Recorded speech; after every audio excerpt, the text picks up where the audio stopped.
My cousin Nate is in the Coast Guard and has been for over a decade. He's not kind of guy to lie or make things up. He's one of the most straightforward, I know. Real grounded and not superstitious, not into horror, just a practical guy who likes boats and order. He told me this story in the summer of 2022.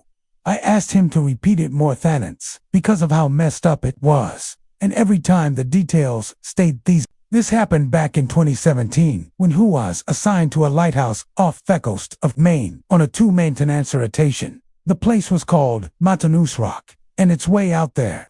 You can't only get to it by boat or helicopter.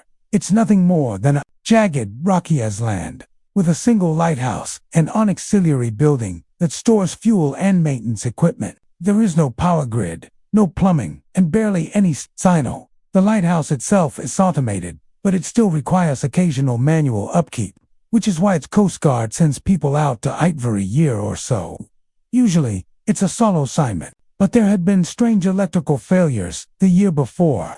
So, for this trip, they decided to send 2 people, Nate and another guy named Drusel. The first few days were fine, windy, boring, and repetitive. During the day, they checked the beacon mechanics, test the emergency batteries, refill the diesel generator, and scrape off layers of salt corrosion from the metal interior. At night, they'd read, eat simple meals, and kill time playing cards. It was isolation, but it was expected. No red flags. Then, on the 4th night, Nate woke up around 2:00 in the morning feeling weird. Not sick, not in pain, just like something was wrong with the atmosphere. The air was heavier than usual. And acid, it felt like standing in a room right before a thunderstorm. Except the sky was clear and silent outside. He sat up and looked around. It was dark. And then he noticed something. There was no rotation from the beacon.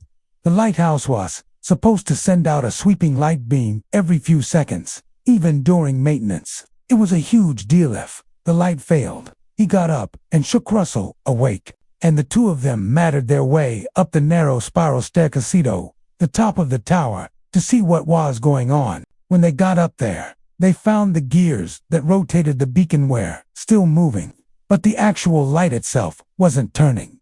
Something was jammed in the mechanism. It was a large dark piece of cloth, like a blanket or an old coat, wedged deep into the gear assembly. The thing was soaked, covered in the slimy, mossy substance, and it smelled like rotting seaweed and mildew. They were both confused. The door had been locked, and the windows were sealed. No wind or birds. It didn't make sense, so they removed the fabric, tossed it outside into the wind, and went back to bed, thinking it was just some bizarre, one-off incident. The next night, the exact same thing happened yet again. Around the same time, just after 2, Nate woke up and saw that the beacon wasn't turning. They went up and found another piece of cloth jammed into the mechanism. Only this time, it wasn't the same type of fabric. It was smaller, looked like an old-fashioned scarf or a shawl dot. It was red, frayed at the edges, and soaked through with what looked like ocean water. It even had tin crustaceans clinging to it, like ice had just come out of the sea. Nate said that was the moment things stopped feeling coincidental. They checked the doors, the windows, the supply closet, but everything was secure. Now they were starting to wonder if someone was messing with them, or worse, if something had gotten into the Lighthouse and was deliberately trying to screw with the light. From that night on, they began blocking the stairwell with heavy crates. After doing the final check upstairs, they locked the beacon room and the bottom entrance. But on the 7th night, something happened that Nate still persists to try to explain. He said he was lying in bed trying to fall asleep. He heard Russell whispering from across the room. But he wasn't talking to Nate. He was murmuring to the corner off the room, saying strange disconnected things, like someone was standing there. Nate leaned up and asked what he was, and Russell blinked slowly and looked confused. He told Nate he wasn't saying anything. But later that night, Nate woke again and found Russell sitting at the window, staring down at the rocks below. When he asked what he was doing, Russell said he thought he saw someone standing down there on Therex the night before, barely visible on the edge of the beacon light. He said it looked like someone was watching the mond, then disappeared when the light rode it back. After that, things started spiraling. Russell got weirder every day. He stopped sleeping, stopped talking much, and just stared out the window for hours. Nate asked him if he was okay, and Russell would just mutter about noises in the wall or boothering voices from inside the stairwell. On the 9th night, they both heard footsteps on the stairs. Not usual creaking from the wind, but real, deliberate footsteps, one after the other, coming down from the beacon room above. Nate looked over and saw Russell standing at the bottom of the stairs, frozen and staring up. He asked him if he'd gone up there, and Russell just looked at him and said no. Then he asked if Nate had. Neither of them had moved. They stood there listening, but footsteps stopped. The silence that followed was even worse. That night, they shoved a dresser in front of the bedroom door and slept with knives under their pillows. On the 11th night, they were woken up again by the beacon failing. This time, when they reassured the top of the lighthouse, the beacon room door was wide open. Not just unlocked, not just cracked open, completely swung open, like someone had kicked it. The wind was howling through, and when they got inside, the beacon wasn't just stopped. It had been deliberately tampered with. A bulb was unscrewed and placed upright in the middle of the room. That thing is industrial grade. You can't just twist it off by hand without effort. Nate stared at it, terrified, while Russell just kept muttering that someone hadn't it. Then Nate felt something brush against his back. Something cold. He spun around, but no one was there. Russell had gone pale. He just kept pointing at the wall, whispering that he saw a hand come out of the bricks. Staring back down the stairs and lock at themselves in the bedroom. Nate didn't sleep at all. Russell started rocking back and forth in the corner, whispering to someone who wasn't there. The next morning, Nate used the emergency setting and called for an early pickup, saying there had been a serious mechanical failure. The boat showed up that afternoon, but here's the creepiest part. When they arrived, the crew scared them about the distress call they had made at 2:12 a.m. that morning, but Nate had never made any call. He didn't touch phone until daylight. The deckhand said they'd received a garbled call that came through with static and a voice saying something about someone buying Thor with them. Then it cut out. Russell didn't speak the entire ride back. He quit the Coast Guard a few months later and never told anyone what really happened out there. Nate still does maintenance duties sometimes, but Hesse's he'll never ever go back to maintenance. This happened during COVID lockdowns. It was around the point of it where Eilean was really getting sick of Itenda going stir crazy cooped up in their houses with nothing to do.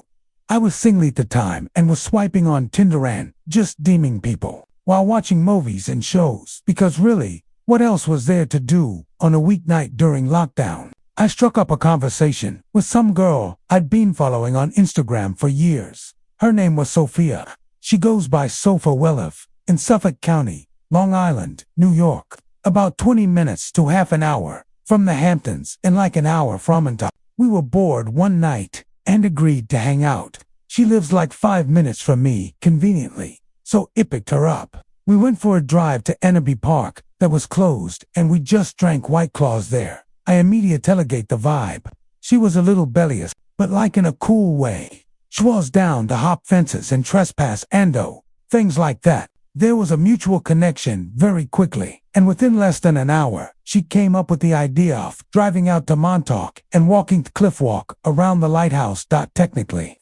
the lighthouse grounds were closed past sunset. I think they may have been closed in general. The ring looked down, not 100% sure on that, but right away I said I was down. I like adventures like that. So, we finished door drinks and drove all the way outest to Malt Point. When we got there, she told me to just park in the lighthouse parking lot. I was a bit hesitant about this, but she seemed pretty confident that there would be no security on a random Tuesday night during lockdown in the off-season. I didn't see any cars in sight, so I took her word for it. She said she'd done this before, even before CO. Wepperdan had another White Claw in the parking lot. I would nervously look around from time to time, making sure no security vehicles were scoping the place out, and she would tell me to relax. We eventually started walking over Tough Lighthouse. Seeing a lighthouse at night so closely, and just staring up at it, it's so cool, but it's also a biter. Can't explain it, but there's something kind of liminal about it. So, fled the way.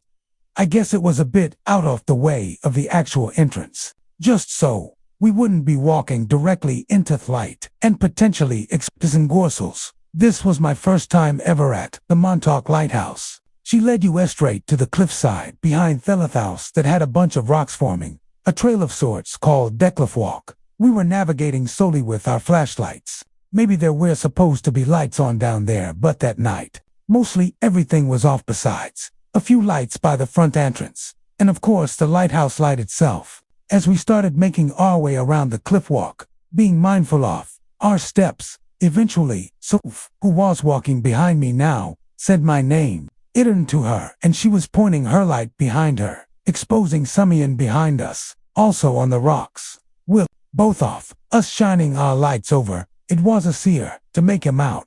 He was wearing a coat with a hood over his head. He looked like he was a black guy, but we couldn't tell how old or anything else about him. I called over asking if he were here, and he didn't answer, but he also wasn't moving either. I followed it up with, "We're going to leave. Sorry." I was mostly nervous that it was a security worker or something, and that we were going to get in trouble. But then the guy said something to us. He said, "Y'all want to buy some coke?" Finding out that wasn't a security guard, but simply a random guy was not a relief at all. If anything, it was more nerve-wracking, because why the hell was this creepy guy following us? Why was he even here? I said, "No man, we're good," and motioned for Soph to keep moving. I let her go in front of me, and I pressed forward. As we walked along, the guy started moving. We didn't follow up with anything like, "User." He remained silent, but he seemed to move at the same pace as us. So far, I would glance back with our lights every so often, and he'd be some distance away. It was the strangest, most uncomfortable thing. It made the rest of the experience tense as could be. We made it to the end of Decliff Walk and hurried through the grass back to the car. That guy from before was still following, basically messenger speed. We heard him call something over to us. It sounded like, "Where are you going?" This guy was obviously looking for trouble. I didn't want to instigate anything, so I didn't respond, and I told Sophie not to as well. We walked side by side quickly to the car.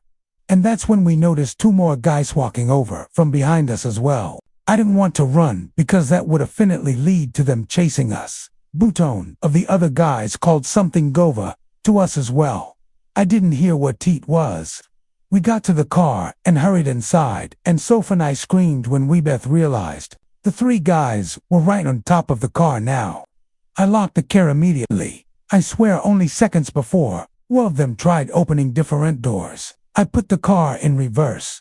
Basically, the only direction where I wouldn't be hitting any of them with Becker. They kicked and hit my car as it reversed out, but they didn't bother chasing us once we were in motion. On the ride back, I know that both of our hearts were racing.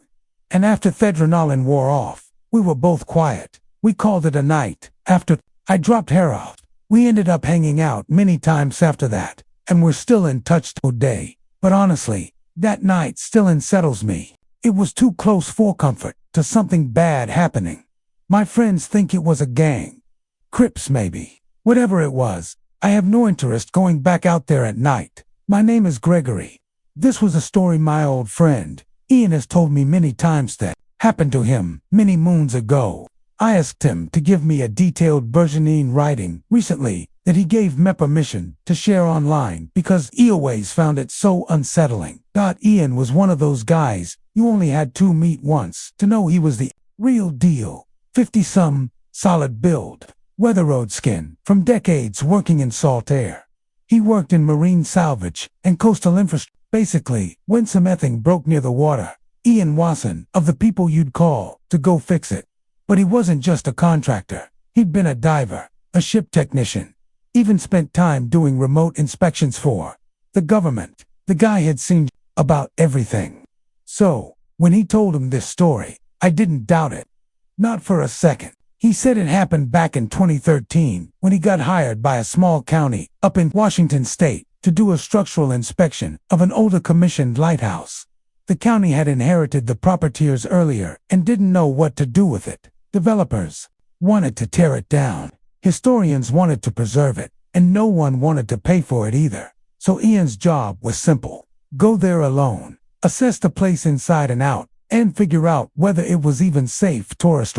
The lighthouse was on a remote rockless land, about an hour off the mainland. Not a big island either, just a hunk of stone and dirt, maybe 300 feet wide, with nothing but the lighthouse itself, a generator shed, and some rusted out old scaffolding from decades past. The place hadn't been used in years, and it wasn't exactly a tourist destination. There weren't even any docks, just a little edge where a small Coast Guard boat could offload someone at high tide. Eilean packed light, food for 4 days, a sleeping bag, some tools, a clipboard, and a two-way marine radio. The plan was simple. He'd get dropped off Monday morning, do a full walkthrough by Wednesday, and call in for pickup Thursday afternoon. He didn't think twice about going alone. He'd done this sort of thing dozens of times before. When he first got there, the place was skeet, cold, cloudy, but calm. The air had that usual mix of salt, metal, and decay you expect from something that's been sitting abandoned for decades.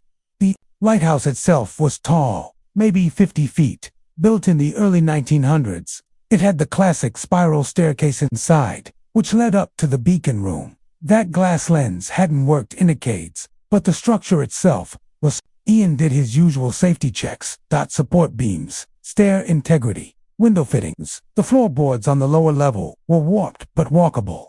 This second floor was a storage room, which was empty except for some rusted metal cabinets. The third floor had a tiny sleeping quarter that hadn't been used in decades. He ended up laying out his sleeping bag on the ground floor, Earth generator room, where it was warmer and out of the wind. The first night wasn't eventful.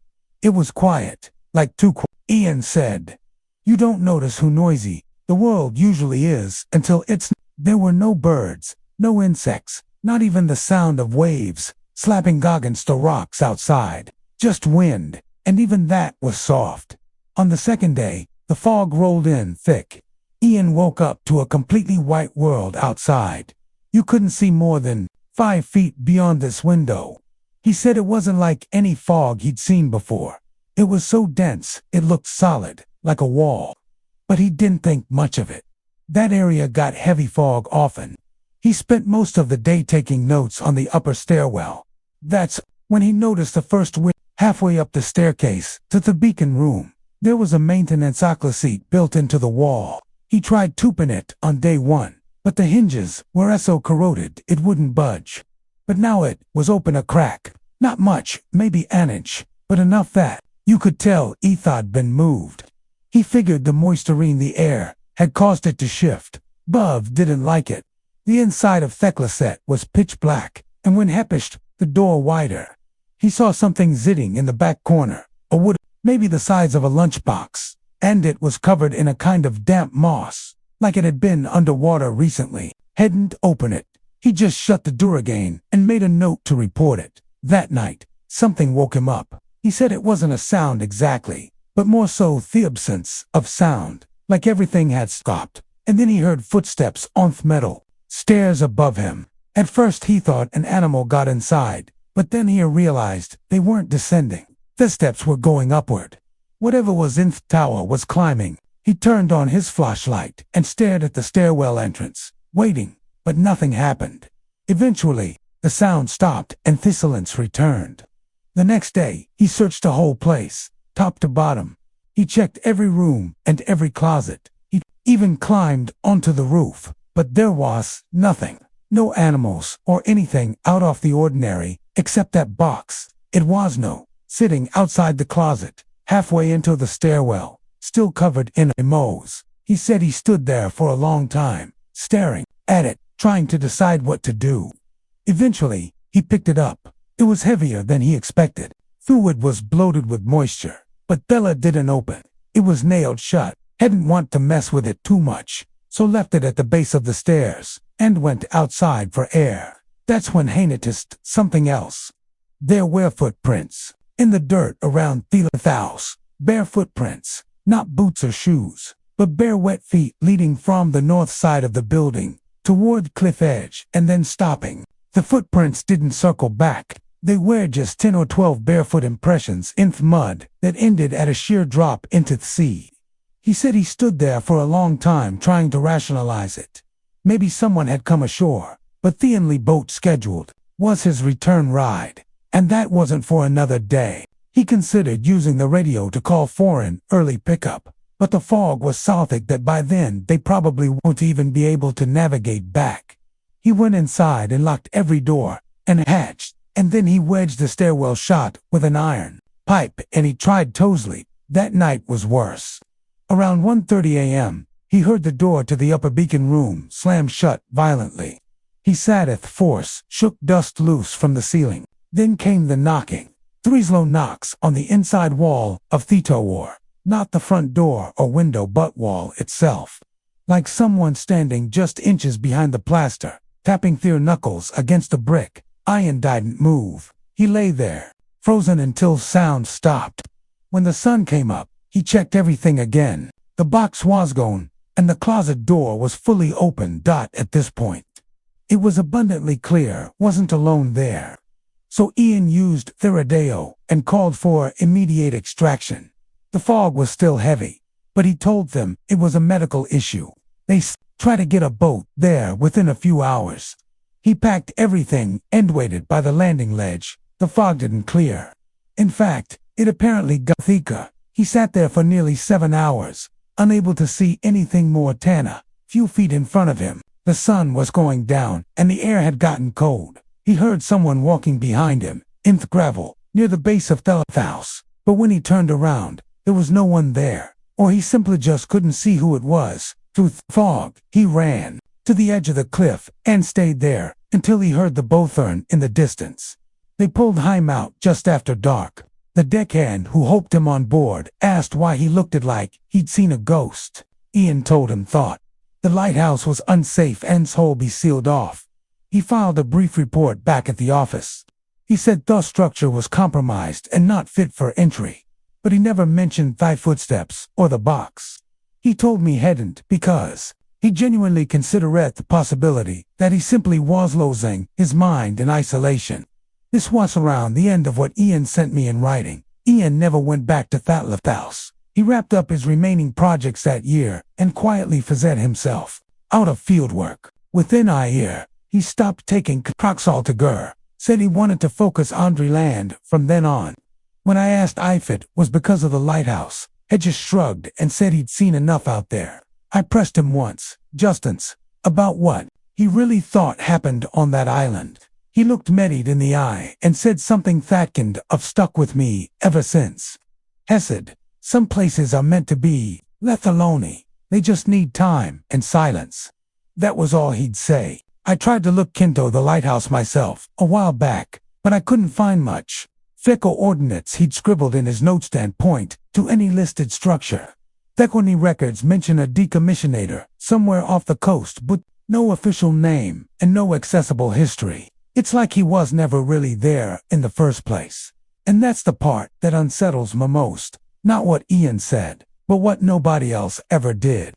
I don't honestly know whether I hope Eilean really was just, for whatever reason, going crazy on that island or not.